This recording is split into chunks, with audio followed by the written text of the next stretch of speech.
Good evening. I can't say how thrilled and honored I am to be here this evening. And for the afternoon, I was here for most of the afternoon listening to the stories shared by everyone who came up and the many people I spoke to in the hallways and on the sidelines. It was really important for me before I came up to speak to you that I had a sense of what was important to you.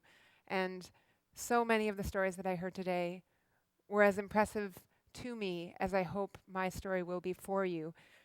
I want to talk to you a little bit about the last 10 years of my life, the years after poetry entered it, and share a couple of my poems with you, which are stories in their own. About 10 years ago, just over 10 years ago, I was hiking in British Columbia, and for no apparent reason at the time, I sat down on a tree stump and wrote a poem. I'd never done that before intentionally, and I couldn't vouch for the quality of the poem, although I still have it in one of my notebooks, but there was something incredibly magic about that moment for me. And I grew up as a fairly passionate person. I loved art, I loved a lot of things. But what happened to me in that moment was that I found my passion. And every day since that day, I have loved poetry with all of my heart. And I wanted to talk to you today a little bit about the difference between being a passionate person, which certainly is important, and what I've learned is finding your own passion, which is something that can leave you gratefully enchanted. I'm going to start with a poem called Music Box, and this poem is about perseverance and momentum and beginnings. There is a part in the unbearable lightness of being where Milan Kundera talks about poetic memory, about how what you love becomes inscribed in you over time, and even though we change and grow and shed ourselves, it remains inside of us, like DNA, like notes in a music box. And when I think about how time has outlined what my heart has traced with its fingertips, I remember that day when it felt like the world slowed down and reached out for us, placed us across from each other like a matching set, like pieces on a chessboard. And time is elusive. You cannot trap it, and mend as we might, there is no way to replicate the discovery experience. We know each other now, Kasparov and Karpov sitting in stalemate, neither of us quite willing to punch the clock. And it makes me think about Beethoven and les deux notes qui s'aiment, the two notes that love each other, and how even when they're dueling, they won't let the other fall off. There was a time when that constancy was like oxygen to me. The safest part of the day and the only hours I wanted to live in. It gave us a pattern to hopscotch. Red, black, we could move anywhere, and it thrilled me. The endless combinations. But lately I find myself loitering around the back alley of the chessboard, or peering over the side, toes curled, tilted towards a next I can't quite fathom, or castling myself into corners in order to contemplate which pieces of myself I will have to sacrifice in order to start over.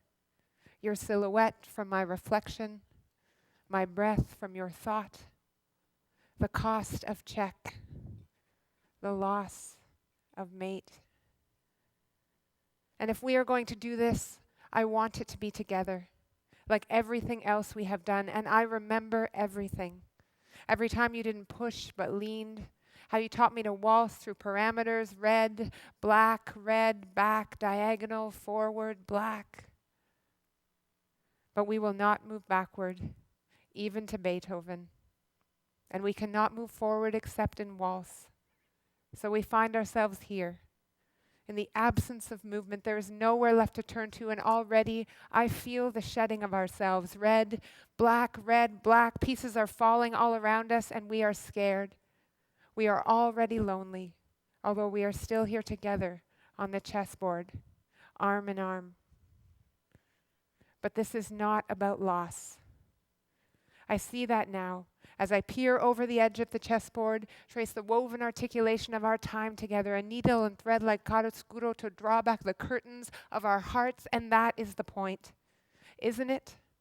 To be able to move through the world, even in suffering, to be opened up. So walk with me to the edge of the chessboard and peer down. Consider everything that might not happen. and then look up.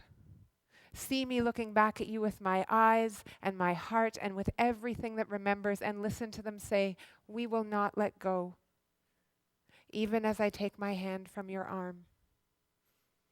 And in that last second, before we leap towards everything that is foreign to the both of us, I want you to listen for the cadence that surfaces every time we shed ourselves, that rises like the notes in a music box. Thank you.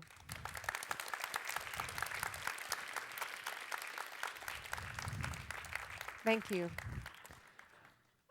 I think it's important to tell you that when I started performing poetry, I was incredibly awkward and bad at it. And it took me, probably not until today, to get better, but it did take me a good couple years.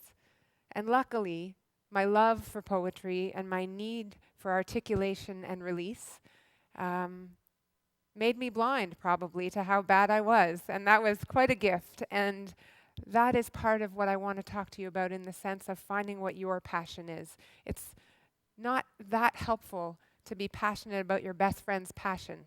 You can love your best friend, but I think if you are able to find out what it is that you cannot live without, that can make you a little bit blind to rejection or the many, many moments in which you're not the best person at the room because you're too busy learning how to be better. That can be one of the most powerful gifts you can give yourself. And I'm speaking from experience, truly. I'm going to speak one more poem before I go. This is called Alarm Clocks. And this poem speaks a little bit about all the different places and all the different things that I have traveled to and seen and people I've spoken to, and how meaningful they have all been to me, and how at the end of the day, happily your passion remains with you, and it's something you take with you everywhere you go, and it feeds you constantly, even when you're not paying attention. And this was a poem I wrote sort of by accident. It just came out of me, much like that first poem. And I'm gratefully enchanted once again. Different cities are like alarm clocks. They wake me up when I think of them over and over, like cold water for my skin. I want to do something when I think of Aleppo, Nairobi. My arms need movement when I think of Sao Paulo. Every night at 3 a.m. there is a boqueria in the Ciutat Vieja of Barcelona that makes a small piece of my shin go astray. I know nobody's watching. I can't be bothered to explain how one of my shoes ended up in the surf at Sitges, how my sunglasses ended up at the bottom of McLean Lake. It's an addiction. I can show you the markings: long hair, bright eyes, unshaved legs. I spoke to a doctor about it. She said the only way to outrun a cancer is to be faster than wind. When my father came home with a 3-month passport, we sent him to Marseille, and he came home cured. I know an old man who plays chess in a hut in Nicaragua. I can take you there. I can walk you straight to his door. He will play you for $1 or a bottle of something. Bring the bottle. I assure you, he will share. I know a boy who lives in the mountaintops of British Columbia with a red, beating heart pinned to his chest. It is mine. I gave it to him, and I hope that it guards him against the wind. I know a sunrise in Oahu that burns brighter than liquid and causes people to rise from their beds in order to climb up and breathe in. You have to travel upwards to get there. You have to believe in the best of what is open to you. Like that motel in the backwoods of Wyoming, where the cockroaches are larger than pancakes and the people inside live like there's no such thing as sin. I know an old man from northern Ontario who can sit still for hours. Tend gardens, sun, rain, wind, moons all defer to him. He holds his hands careful and cupped in case anyone needs to climb in. I have a great aunt who grew up in County Mayo, Ireland, in a stone house but has never touched a wall in her lifetime. The paper of her heart is printed with the words generosity, generosity, generosity. A newsroom full of love instead of hungry war. I have an uncle from old Montreal who was married to an opera singer. She is gone now, and he has mourned her for 50 years.